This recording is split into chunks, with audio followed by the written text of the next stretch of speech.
What does the average person need to know that they should be doing with their body? You need to move every day, at least 30 minutes a day, preferably over an hour per day.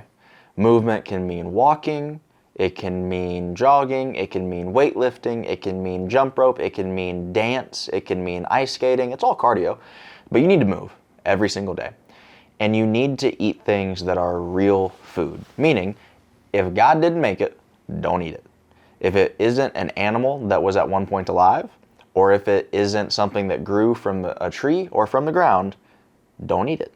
If it was made in a lab, don't eat it. If it's synthetic, don't eat it. It's not real food. And if you can make the right decision 90% of the time, and A is a 90% or above in school, and A in nutrition is 90% of above in nutrition. So if you can make the right decision 90% of the time, then you're going to be in a good spot. And nobody goes to Burger King and orders, a double cheeseburger with French fries and a Diet Coke and thinks that they're doing the right thing. People know better than that. People aren't stupid. They just make bad decisions. So if you already know that a salad is going to be healthier than a cheeseburger, you're choosing to drop your grade in the nutrition class. You're choosing to make the wrong decision 60% of the time instead of making the right decision 90% of the time. You don't need to know glycemic index. You don't need to know exactly how many calories and carbs and fats and proteins are in everything that you eat, unless you're trying to be a bodybuilder or an athlete or something like that, and then we can get into that. But for most people, you just need to put your thinking cap on, be a little bit intentional, and say, okay, this doesn't even look like real food. This just looks like a heart attack. Like, this looks like it's gonna make me fat. Maybe don't eat it. This looks very wholesome and healthy. Eat that instead. If you do that most of the time, 9 out of 10 times, just make that decision, you're gonna be just fine. And then the 1 out of 10 time, the 10th time that you have to make that decision, go get a chocolate chip cookie. I had a red velvet cookie the other day from that LA cookie company. Phenomenal. I enjoyed it so much. You know why I was able to enjoy it guilt-free? Because I made the other 9 out of 10 decisions the right way. You don't have to be that strict. You just have to consistently average on the good side. That's all it is. How long has it been since you competed in college? How many years has it been? Define competed. Technically, I only competed my freshman year, so that would have been, and even that was an exhibition meet. So that would have been, no, I did the Maize and Blue exhibition meet every year. So 2020? Question mark? Maybe 2019, but it's been at least 3 years. At least 3 years. Yeah. At least 3 years. Yeah. And so, what do you do to look like that? I work out every single day. That's it. Work out every day. I try and get into the gymnastics gym whenever I can. Right now, that's once a week or so. I would like to improve that. That's just a scheduling thing that I got to figure out. But right now, I do gymnastics probably once a week.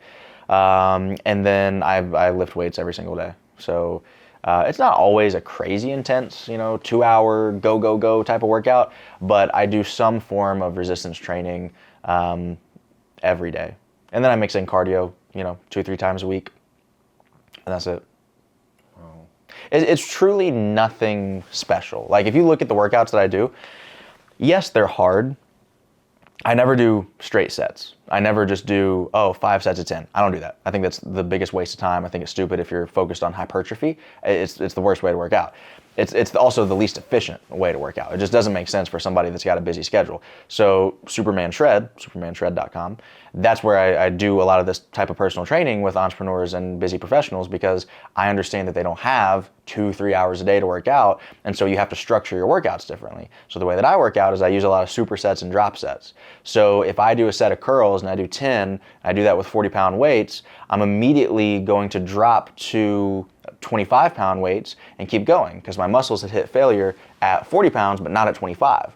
And now I've just cut out 90 seconds worth of rest time, and the metabolic stress on the muscle is increased because it has to do more workload with less oxygen and blood flow going to the muscle because it's already been stressed out. And then as soon as I put those down, I'm going to go to tricep extensions and knock out a set of those, again saving 90 seconds on rest, increasing metabolic stress, increasing mechanical stress here, because now I've actually got a set of 40s and a set with the 25s, and now my triceps are doing all this work with less blood flow because all the blood went to my biceps, and now this has less resources to move the same amount of weight. And so in a minute and a half, I've done 3 sets, and the physical principles that I used allowed those sets to be more effective than had I just done straight sets anyway. So I've accomplished more in 90 seconds than most people will in 10 minutes in the gym. And then you do that 5 times, and you exponentially multiply the benefit of it. So it's nothing, but I say that to say, like, you can go do that now. Like, from just hearing that, you say, oh, drop sets, the same exercise back to back with a lower weight, so I can continue going even after I've hit muscle failure. Got it. Superset, 2 opposing muscle groups back to back with no rest. Got it. Increases metabolic stress. It's not rocket science. It's consistency. I look like this because I've been working out every day since I was 10 years old. That's the real answer to that question. It's not that I have a training technique that you've never heard of. Maybe you've never heard of supersets and drop sets. Now you have. Information gap closed. We're done. It's 15 years of the work, you know. And it's funny whenever I meet people and I'll be in the gym and somebody will come up to me and be like, "Dude, what's your arms routine?" Oh, and my arms routine every day for 15 years. And nobody wants to hear that, but it's the truth. You're not going to look like this in 12 months. It's not going to happen. So stop trying and just commit to the process for 5 years. And you do that, I guarantee you, you can't work out every day for 5 years and not get results. You can't. Even if what you're doing is completely wrong and you suck at working out, you can't do it every day for 5 years and not get results. Everything is like that in life.